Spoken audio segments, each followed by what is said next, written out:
मैं एक रात्रि के लिए किन्नर बना।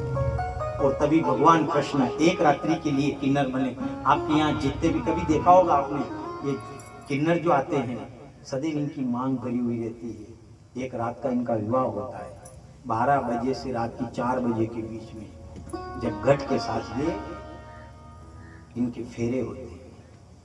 एक रात्रि का इनका विवाह होता है। अब जितने भी किन्नर है सब किन्नरों को देखना, उनकी सदैव मांग भरी हुई रहती है।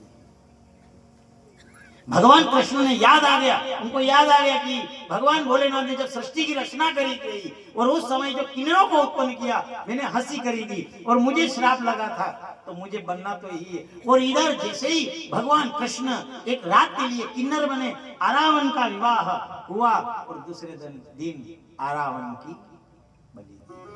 बोलो महाकाल पशुपतिनाथ।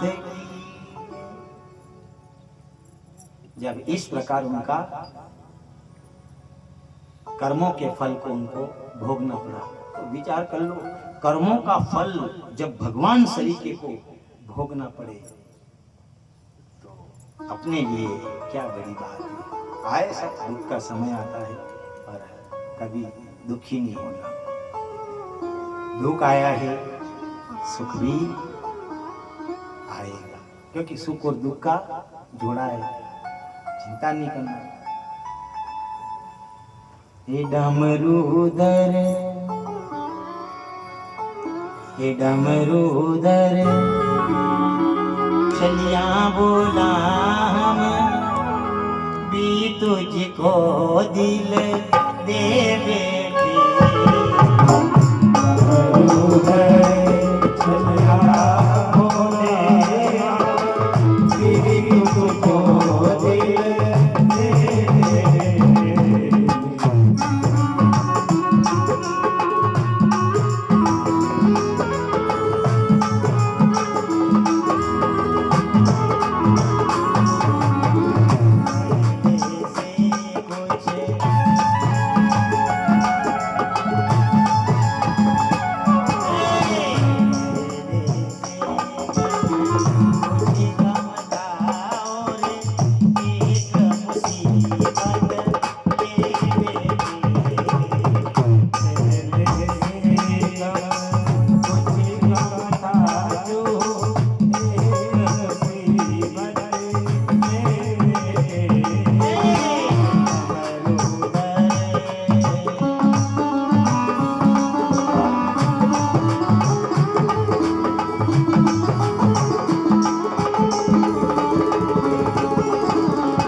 भी तुझको दिल दे बैठे। आप अगर भजन कर रहे हो, आप भजन कर रहे हो और दुख अगर आ रहा है तो विचार करना कि उससे अपना नाता जुड़ा हुआ है, वो अपने साथ मजाक करता है। और एक विचार करना आप, मजाक किसके साथ की जाती है? मजाक उसके साथ की जाती है जो अपना वाला होता है। जो अपना वाला होता है उसके साथ मजाक की जाती है। कोई देखा होगा आपने, दो मित्र जब मान लिया जाए मजाक करते हैं, वो झगड़े जैसे झगड़ा कर रहे हो वैसे, कोई आता है बड़ा सदस्य कोई आ जाता है, वो कहता है अरे यार तुम ये क्या करे, झगड़ा क्यों करे? वो क्या झगड़ा नहीं कर रहे, हम तो मजाक करते हैं। नहीं ऐसी मजाक मत करो, ऐसी मजाक मत करो। क्यों? ऐसा नहीं हो कि कहीं आप मजाक में कभी आपके झगड़ा हो जाए। ओके, नहीं आप चिंता मत करना, ये हमारे मजाक है। दुख आएगा, ऐसा विकट समय आए, उस समय विचार कर लेना ये दुख नहीं, वो मजाक कर रहा है। जो अपना वाला होता है, आप ब्याह शादी में कभी कोई बारात लेकर के जाते और माता बिना वह रकम भी जमाड़े पड़ रहा कि नहीं। देखियो, मान लिया जाए वन में जिया जी भी है साहब, वही बारात में जिया जी भी है, वन में फोपा जी भी है, वन में छोटा भाई भी है, पर कोई असारे मित्र जो और बारात में सब जा, लेकिन वो दूल्हा को पिता जो है वह रकम की पोटली जतरी भी है वही मित्र ने दी दे, या आपके पास आप जो ये रकम की पोटली सब आपके पास। अब ईमानदारी की को सब जहाँ बारात उतार दे सब नींद निकाले, वो रकम वालों नींद निकाले। विचार तो करो तभी तो, ये तो देखो मन में मान लिया जाए जो भी, जब फबा जी वो भी गजब की नींद निकाल रहे हैं, जो जीजा जी है, जियो साहब है, वो जियो साहब भी बड़ी चैन की नींद निकाल रहे हैं, फबा साहब भी चैन की नींद निकाल रहे हैं, सब काको सब आनंद से सोए हुए हैं। और वो मित्र है, वो अकेला बैठा है, वो पास में सोए हुए कहते आप भी सो जाओ। वो क्या नहीं आए क्यों? रकम ये क्या है? ये जवाब देना पड़ेगा किनको? उस दूल्हे के पिता को विश्वास देख करके मुझे दी। पूरी रात 4 बजे फेरे का समय होता है, 4 बज जाए, बैठे बैठे वो 4 बजे तक का समय निकाल लेता है, पर सोता नहीं है। विचार करना, अगर दुख आ जाए, नींद नहीं आए तो विचार कर लेना ये उसने हमको दे रखा।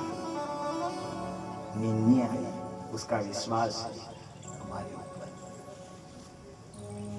गम पहले से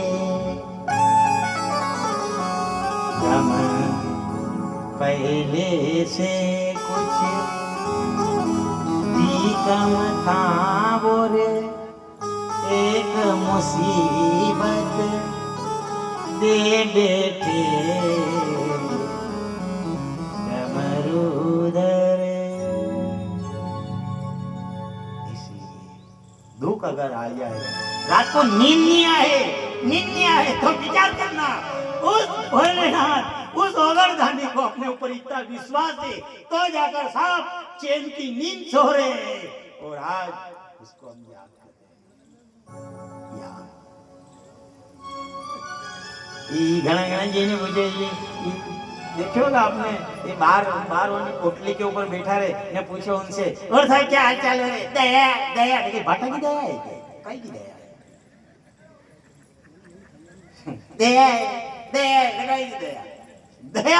दया किसके ऊपर होती है? दया किसे कहते हैं? दया का उल्टा करके देखो, दया या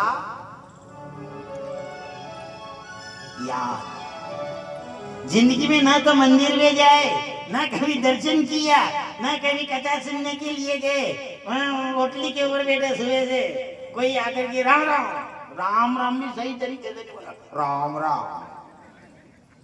न कोई पूछ ले मेहमान भी आए और क्या है रे दया दया, कभी तो याद तो किया ही नहीं दया किसके ऊपर होती है। दया किसके ऊपर होती है? जो मेरे भोले बाबा को याद करता है। याद द दया उसके ऊपर होती है, जैसे वैसे की नहीं होती। इसलिए कहा मेरा जो ओगरदानी बाबा है ये दो से सबके पास रहता है, लेकिन दो से दूर रहता है। किससे? एक तो दानी, एक तो ज्ञानी और दूसरा अभिमानी। ज्ञानी और अभिमानी ये दो ऐसे हैं जिसके पास ये कभी भी नहीं जाए। वो बोली की दे साहब मन दी किया वाला तो नहीं, दया है नहीं दया है यूं नहीं कि अच्छा यूं क्यों करने के दू के जोर का चलेगा दू के छिपावेगा, बात में छिपावेगा और अंदर जाइए पूछोगा। आप देखना, क्योंकि संसार में केवल सत्य क्या है? सत्य हरि भजन जगत सब सपना। सत्य अगर कोई है तो ये परमात्मा का हरि भजन ही है। ये उमा से यही तो कहा, उमा कहूं ये अनुभव अपना। मेरे मांकल बाबा ने भी कहा उमा कहूं ये अनुभव अपना, सत्य हरि भजन जगत सब सपना। आप जाओ मान लिया जाए भले सांवलिया ही जाओ, सांवलिया जी जाइए ने घना घना मकान बनाया बेटे मैंने बाटा का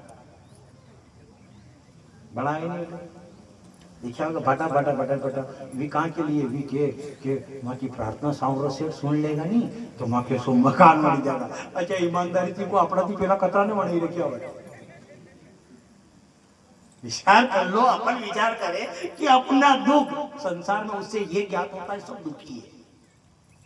आप भादवा माता चले जाओ और भादवा माता आप नाड़ा बांधोगे, लच्चा देखा धागा बांधते हैं वहाँ भादवा माता के वहाँ जो वो जाली लगी हुई है, आप देखोगे कि हमारी मन्नत का हम ये धागा बांधे, आप वहां धागा बांधोगे तो वहां आप धागा बांधो इससे पहले कितने नहीं धागे बांध रखे, तो उसे ये मालूम पड़ता है कि अपने से भी ज्यादा लोग दुखी है, वो बांध करके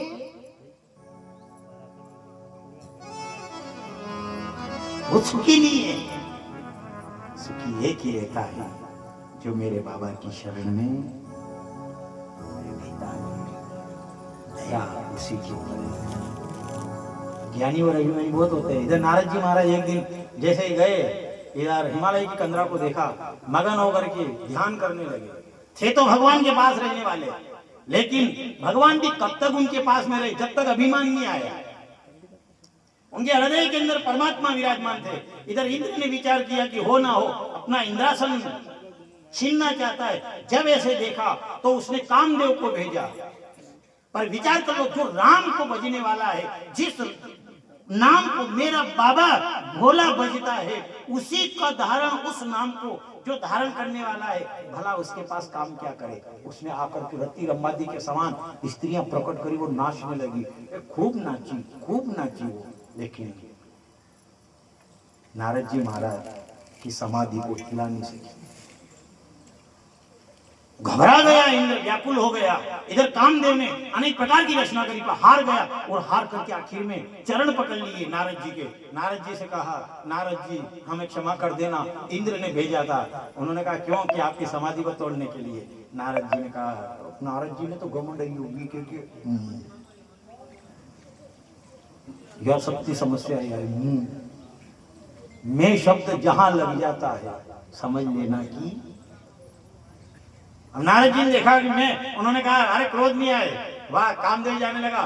फिर पूछा इधर उनसे कहना कि नारद जी ने कहा उनकी लोभ भी नहीं है। कामदेव ने कहा। फिर वो थोड़ा आगे गया, फिर बोला इधर आ। क्या इंद्र से कहना क्रोध भी नहीं आया। चले गए। अब चले गए तो नारद जी की तो चाल ही पलटी गई सब।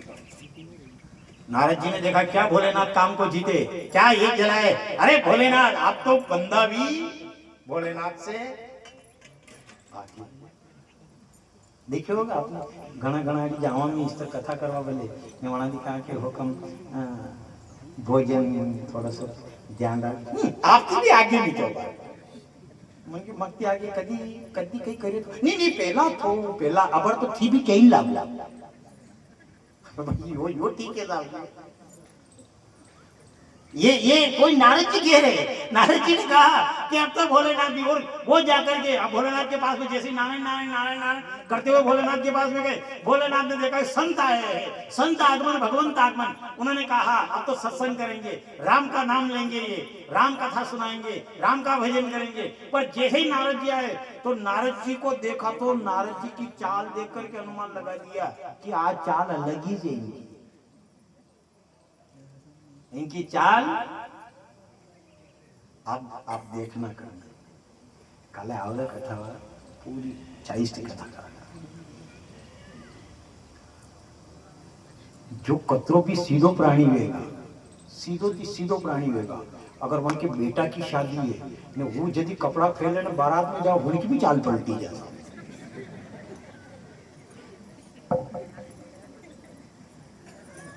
चाल पलटा को एक और कारण है, क्यों? क्योंकि वो कहता है मैं दूल्हे का पिता हूं।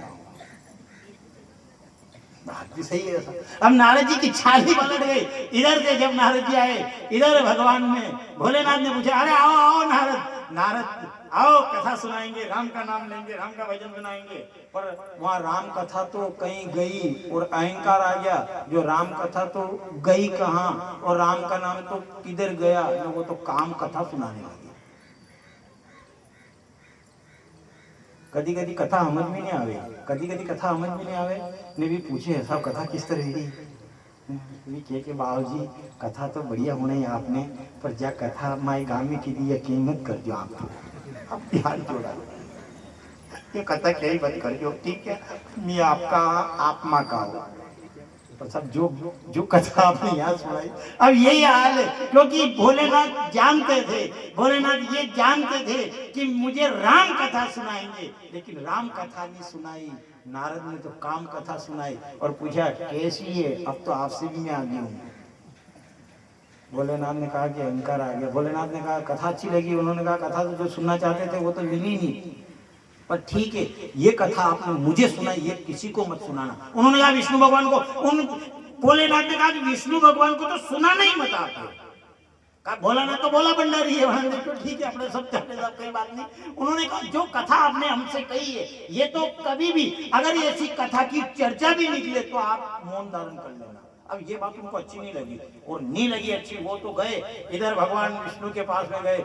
विष्णु भगवान वो चाल तो फिर वैसी ही, वो चाल ही अलग है। वो चाल को देखा तो भगवान विष्णु खड़े हो गए, इधर नारद ने देखा हो अपन तो इतने ज्ञानी हो गए, जहाँ तो हमारे स्वागत के लिए विष्णु भगवान भी जिसका नाम लेते वो नारायण भी खड़े हो रहे हैं। जब ऐसा सुना उन्होंने जाकर के देखा तो भगवान भोलेनाथ ने मना किया था, वही कार्य नारद जी महाराज ने किया। उन्होंने कहा कि मैं ऐसे ने वो पूरी काम कथा सुनाई। उन्होंने कहा भला आपके पास काम क्या कर सकता है, आपका नाम लेने से काम दूर हो जाता है। नारद जी ने कहा ये सब बदौलत आपकी है। भगवान ने देखा इनके हृदय के अंदर अंकुर जो जमा हुआ है, बीज जो है उत्पन्न हो गया, वो भी अहंकार का, और मैं उसे उखाड़ करके फेंक दूंगा। इधर थोड़े दूर गए और क्या भगवान की माया थी, एक शिलनिधि राजा था, उसका एक नगर बनाया उसने। उसकी कन्या का नाम विश्व मोहिनी। मोहिनी ऐसी सुंदर कन्या कि उसको देख करके विश्व मोही हो जाए। इधर नारद जी महाराज ने पूछा ये नगर कौन सा है, उन्होंने कहा ये शिलनिधि राजा का नगर है। तो यहाँ क्या हो रहा है, उन्होंने कहा ये की रचना है, यहाँ ये सियासन लगे हुए हैं, सब राजा महाराज आकर बैठेंगे और आज राजा शिलनिधि की कन्या का स्वयंवर है, वो जिसको पसंद करेगी उसके गले में वरमाला डालेगी। इधर नारद जी महाराज जैसे ही गए राजा शिलनिधि के पास में, शिलनिधि ने विश्व मोहिनी को बुलाया, बेटी इधर आओ, और बेटी को बुलाया। नारद जी से कहा इसका हाथ देखो। नारद जी ने हाथ देखा तो कहना तो ये था कि जो अजर अमर होगा उसके साथ आपकी बेटी का विवाह होगा। ने विश्व मोहिनी को देखा तो नारद जी ने देखा कि ब्रह्मचर्य नहीं करना, आप लोग अपने मांडो करो, अपन भी ब्याह करेंगे। अब जैसे ये देखना तो ये था कि जो इसके साथ विवाह करेगा अजर अमर होगा, वो इसके साथ विवाह करेगा। और इधर देखा तो देख करके नारद जी महाराज ने कहा जो इसके साथ विवाह करेगा वो अजर अमर हो जाएगा। और कुछ बनावटी बातें करके नारद जी ने कहा अब नारद के इस रूप में तो ये वरमाला डालेगी नहीं, किसके पास जाऊं, तपस्या करूं, तपस्या पूरी नहीं हो, वो भगवान विष्णु के पास जाऊं और उनका रूप मांग करके आऊं। और जो भगवान विष्णु के पास में गए उनका रूप मांगा, भगवान से कहा वो विश्व मोहिनी का विवाह है और मेरी इच्छा है कि मैं भी। भगवान विष्णु ने कहा आप तो काम को जीतने वाले थे। उन्होंने कहा नहीं, मन में ये ब्याह करूंगा मुझे। भगवान ने कहा जो तुम्हारा भला होगा जिसमें वही कार्य करेंगे। नारद जी के 3 रूप बनाए। नारद को अपना रूप भगवान विष्णु को नजर आता और जितने भी बैठे हुए थे उनको नारद जी का रूप नारद का ही नजर आया। और वो जो कन्या थी विश्व मोहिनी उसको नारद जी बूढ़े बंदर के समान नजर आया। अब नारद जी सिंहासन पे बैठे, नारद जी तो देख रहे अपन सुंदर है, अपन सुंदर है। उठे फिर बैठे, फिर उठे, फिर बैठे, मानो कि वो विचार करे गले में तो अपनी ही माला आ गई, दूल्हे तो अपने बन गए। जैसे वो विश्व मोहिनी निकली इधर, जैसे नारद जी के सामने गई, इतनी देर में तो नारद जी खड़े हो गए, इन्हें गर्दन। विश्व मोहिनी ने तो देखा ही नहीं, रूप भी दिया तो ऐसे बूढ़े बांदरे का। उन्होंने देखा कि राजा महाराज ये तो आए जो आए, ये बंदर कहां से आ गया। थोड़ी दूर आए और वहां जाकर के देखे तो भगवान विष्णु राजा का रूप बनाए हुए थे। विश्व मोहिनी ने भगवान के गले में वरमाला डाली। इधर भगवान शिव के गण थे, उन्होंने नारद जी व्याकुल हो गए। उन्होंने कहा कि ये आप जाकर के तनिक पानी में जाकर अपना चेहरा देखिए। उन्होंने देखा किसका चेहरा है, अरे बंदर का चेहरा है आपका। जैसे नारद जी तो क्रोधित तो थे, कुछ भी नहीं जाना, और उन दोनों से कहा तुम राक्षस हो जाओ। वो दोनों राक्षस हो गए। उन्होंने कहा ये चेहरा दिया भगवान ने, पानी के अंदर देखा जाकर के तो नारद जी ने देखा तो उनका चेहरा जो था बंदर का था। उन्होंने देखा कि आज तो या तो श्राप दूंगा या मारूंगा, या तो श्राप दूंगा या मारूंगा आज भगवान को जाकर। और जैसे इधर से नारद जी गए, इधर से भगवान विश्व मोहिनी को लेकर के आ रहे थे। इधर नारद गाली पर गाली देने लगा। अरे छलिया हो, सागर मंथन हुआ उस समय बेचारे राक्षसों को इधर वारुणी दे दी और स्वयं लक्ष्मी कल्प वृक्ष आदि निकले, अपने पास रख लिया, अच्छे घर बयान दिया। आज तक किसी से पाला नहीं पड़ा, मेरे से पाला पड़ा है। गाली पर गाली देने लगे। इधर विश्व मोहिनी ने कहा ये नारद गाली दे रहा है। इधर भगवान ने कहा ब्याह शादी में गाली देती है माता बहन, अपने ब्याह शादी में किसी ने गाली नहीं दी, रहा ये नारद दे रहा है, इसी की गाली सुन लो। फिर भी भगवान को क्रोध नहीं आया। उसी समय उसने कहा, नारद जी महाराज ने कहा जाओ मैं तुम्हें श्राप देता हूँ कि जिस प्रकार मैं नारी के वीरा में दुखी हूँ, व्याकुल हूँ, ऐसे तुम भी दुखी होंगे, तुम भी मनुष्य रूप बनाओगे। जो राजा का रूप तुमने मेरा दिया है ऐसे राजा का रूप धारण करोगे, तुम्हारी स्त्री को हरण करके कोई ले जाएगा, और बंदर का चेहरा तुमने हमारा दिया है, तुम्हारी बंदरी सहायता करेगा। विश्व का लिखा हुआ, जो कर्म का लिखा हुआ भोगना पड़ा, भगवान को भोगना पड़ा। अपन कहाँ है? आज की जो कथा का पुण्य है सावरिया से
Yeah.